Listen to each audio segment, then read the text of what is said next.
Just like I said with the Mexico City episode, I do think that it would be better for you to watch this video. I'll be including some videos of our time in Oaxaca, and I think it will just allow you to see what we were seeing and experience what we were experiencing. But obviously, if you listen to this episode, you're still going to get all the same information, just for aesthetics. It might be nicer to watch. Hello everyone, and welcome back to another episode of the Amelie Moran podcast. Today, we're going to be talking about Oaxaca, Mexico, which is the next place that we went to after Mexico City. What you can expect from this episode is talking about what there is to do in Oaxaca, probably a lot of bad pronunciation of places or things that we did there, talking about the best food and obviously how safe Oaxaca is. If you're going to Mexico and you've started in Mexico City, Oaxaca is probably the best next place. It allows you to start to kind of submerge yourself into Mexican culture, and it feels a lot less touristy as a place and just a little bit less mainstream. So let's get into it.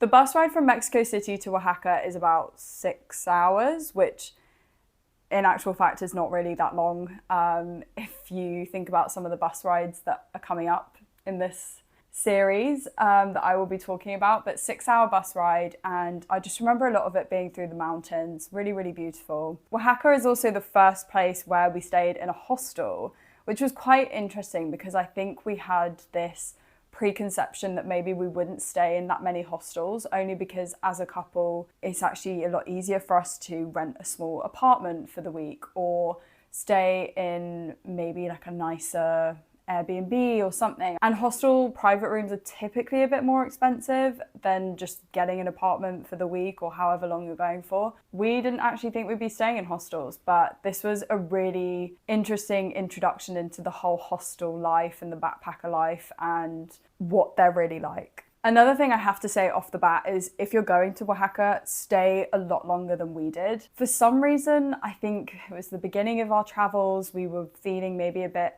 insecure, or I definitely was. And so when we were in Mexico City, we'd actually booked our bus to Oaxaca, booked our hostel for 2 nights, and then booked our next bus. Whereas actually the routine we ended up in was just making sure we had our bus to a destination and somewhere to stay. And whilst we were at that next destination, we would then book our buses and hostels and blah, blah, blah.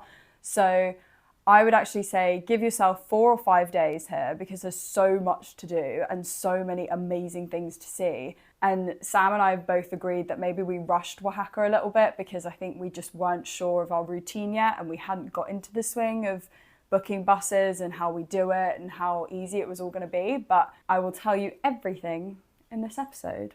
Oaxaca has so much history in the town, but also just outside of the town. It's got such deep roots in indigenous culture and colonial architecture, lots of art, which we loved learning about because I think for us, this was the start of learning about all of the different eras that happened in Latin America. It's not something we've typically been taught at school. And so this was all new information to us and we absolutely loved learning about it all. The first place we went to was Monte Alban, which is a historical site. We booked a tour. It cost about £25 and then you had to pay an entrance fee when you got to the park, but it wasn't that expensive. The tour takes you around. Obviously you've got a tour guide, they explain all the history to you and teach you about all of the different aspects of Monte Alban itself. It's on this mountaintop which is flat, which is absolutely insane when you think about it because essentially what they did was cut the top of the mountain off and created Monte Alban, the historical site. It's got loads of plazas, loads of temples and so many stone carvings, which when you see them in person, you think, how did they do that? It's just, it blows your mind. And obviously the view, because you're on a mountaintop, is so, so, so stunning. We went on a hot day, which, I don't know, I wouldn't say I recommend it. I wouldn't say I don't recommend it. It was just extremely hot and it feels like you're in the desert almost because there is no shelter. There's nothing to protect you from the sun. So if you are going on a hot day, just wear sun cream or just cover up, just do it. I know it seems ridiculous, but your tour is, I think, about 2 hours long. And if you're standing in direct sunlight, on top of a mountain, you're probably going to get burnt. But what was really interesting was finding out how so much Latin American history is linked. And for example, Monte Alban is linked to pre-Columbian history, which I think it makes more sense to you as you go down the continents and as you learn more about more historical sites. But like I've said, this is kind of an introduction to that and the start of the journey to learning about all of these different cultures and eras that were around. So if that is something that you're interested in, this is definitely one of the best sites to start at. Also in Oaxaca, you have Hierve el Agua. I'm really trying with the pronunciation, which is a natural spring and waterfall. We didn't get to do this because, like I said, we didn't stay in Oaxaca for very long. But if we had stayed longer, that definitely would have been something we did because we'd met some other backpackers that did it and said it was so beautiful, showed us photos, and yeah, we were quite jealous. And then there are also mezcal distillery tours, which you can do, which I'll explain a bit more when talking about food and drink. But I guess you could kind of compare it to a wine tour or maybe like a gin tasting kind of vibe, which I think would have been really, really fun.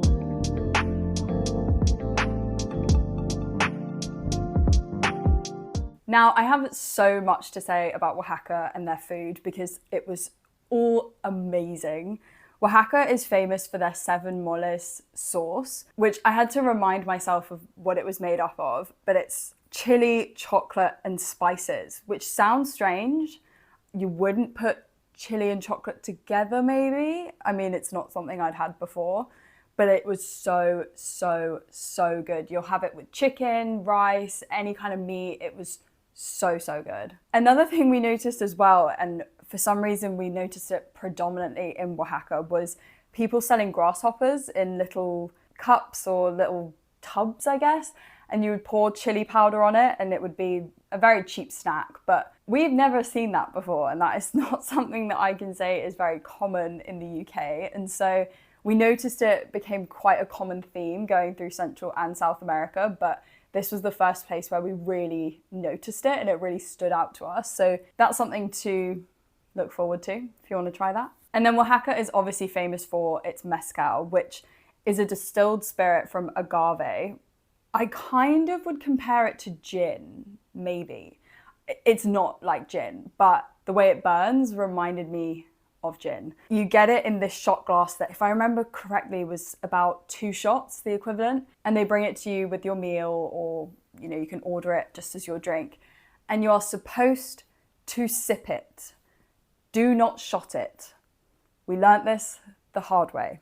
You are supposed to, it feels very demure. It feels very like dainty, very what is the word? Very classy, the way you're supposed to drink this. And I feel like you're really supposed to savor the taste, really take in what you're drinking.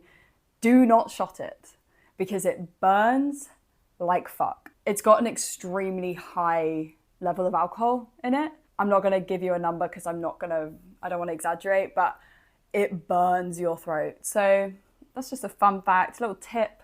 If you're ever having mezcal, don't shot it. Now, my favorite restaurant that we went to was called Roy's Tacos. We went there both nights, I think, that we were in Oaxaca because they made the best tacos and burritos. And it was very similar to the style of Mexico City that I spoke about in the Mexico City video, where everybody sits communally and you have all the dips on the table, all the kind of dressings and added bits that you might have on your burrito or tacos, have it all on the table. It was very, very cheap and it was honestly amazing. The kitchen was sort of on show as well, which I loved. Again, like Mexico City and like the places I spoke about before, where you see them making everything from scratch. You've got these high stacks of tortillas for the tacos and burritos. You can see them cutting up all the meat, cooking all the meat, dicing all the avocados. I mean, it was just such a lovely, homely experience, and it felt like a really nice home-cooked meal. I did some research and I didn't realise that there were coffee plantations as well in Oaxaca. We didn't go because, like I've said, I just found out. But their coffee in Oaxaca was amazing, which now makes so much sense. And I don't understand how I didn't think of this before, but I think you can go and do coffee tours as well of the plantations, We went and did that in Colombia, so we did that much later on, but I would definitely recommend going and doing a coffee tour there because the coffee in Oaxaca was just amazing. Now, my hidden gem isn't necessarily a hidden gem. It's actually in the main square and it's kind of the main attraction of the main square, but it was the Metropolitan Cathedral. It was so beautiful, and I guess we sort of just stumbled upon it. We didn't plan to go and see it because it's in the main square or just next to the main square. But Sam and I actually went in there and we were looking at obviously all of the art and all of the stained glass, and we ended up getting blessed with some holy water, which was quite a cool experience. And then we did try and stay for a service, but obviously it's all in Spanish and we don't speak fluent Spanish, so that kind of ended quite quickly for us. But it was a really nice experience and such a beautiful cathedral. Is Oaxaca safe?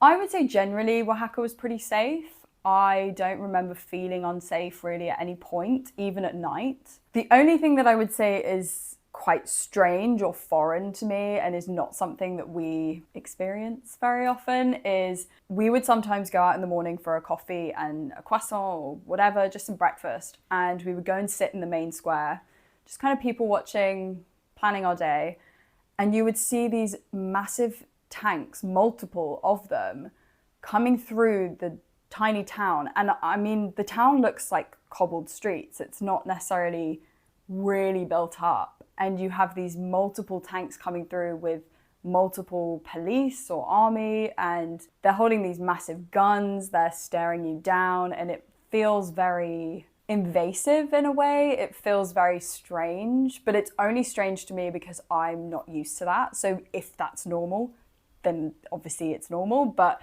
it's not something we were used to, so we were quite shocked by it and quite overwhelmed. Wasn't sure if that meant that something bad was going on and they were attending to it, or is this just a normal 9 a.m. procedure? Wasn't really sure, but that was the only thing that I wouldn't say made me feel unsafe, but it felt a bit, put me on edge. But overall, I would say that it's pretty safe, especially if you're a solo backpacker. We met quite a few solo backpackers that had been in Oaxaca for weeks and they absolutely loved it. They felt very safe. We met female, male backpackers and there was no complaints of anything bad going on or anything feeling too dodgy for them to go and enjoy. Now I'm going to do my ranking system. I introduced this in the Mexico City video and thought I'd obviously carry on the tradition. So food and drink, I've said 9 out of 10. Like I said, tacos, burritos, amazing. Nightlife, 7 out of 10. Only because we didn't experience too much nightlife because, like I've said, weren't there for very long. History and culture, 10 out of 10. Best way to start your history and culture journey through Latin America. Absolutely loved it. It was so interesting learning about everything and just seeing it all in the flesh. Accessibility and English level, I've said 9 out of 10. Oaxaca is a very accessible town. You can walk around it very easily. If you want to go and do the tours and things like that, usually they'll come pick you up or you meet in the main square and then they'll drive you wherever. So I wouldn't say that that necessarily counts within accessibility. I think if you were going to go and do those things by yourself, there are buses and there are obviously modes of transport. You can get a taxi. So it's still very accessible to you. Also English level, everybody pretty much spoke English. We also met quite a few Americans actually. So it was really nice being able to speak to them, see what their experiences have been like. And a lot of Americans were actually explaining to us that Oaxaca is quite a popular destination for Americans. I can't really remember why. I think it's because it's not as mainstream as Mexico City, but then I'm not sure if that makes it more mainstream because more people are going there. I don't know, but you can decide that for yourself. But I think it's not Mexico City and it's just a bit outside and it's seen to be less mainstream. Safety, 8 out of 10. Felt pretty safe throughout. And then expenses, 7 out of 10. Same as Mexico City. I think just because it's Mexico, it's a bit more expensive than maybe other areas and other countries that we've been to. We absolutely loved Oaxaca, and like I said, we wish that we'd stayed there longer. I think 4 days would have been absolutely perfect. You would have had time to go and see the town properly and also go and do all of the excursions that you want to do. Because of the time restriction we'd given ourselves, it meant that we could only do one thing. Granted, Monte Alban, if you're only there for 2 days, go and do Monte Alban, but it would have been nice to be able to enjoy some other things as well. But I do hope that this episode has been helpful if you're thinking about going to Mexico and you're not really sure where to branch off after Mexico City. I did say before that Mexico City is a really, really good starting point because obviously it's the capital and you can get buses and planes wherever you want. I think people do arrive in Mexico City and think, where am I supposed to go next? Because you want to go to the less mainstream places, you want to experience authentic Mexican culture. And I do think that Oaxaca is a really, really good starting place. I would say it's half and half, slightly touristy, but allows you to start immersing yourself into Mexican culture and it feels a lot more authentic. But thank you for watching and don't forget to subscribe to the podcast either here or on Spotify, and I will see you guys next week. Bye.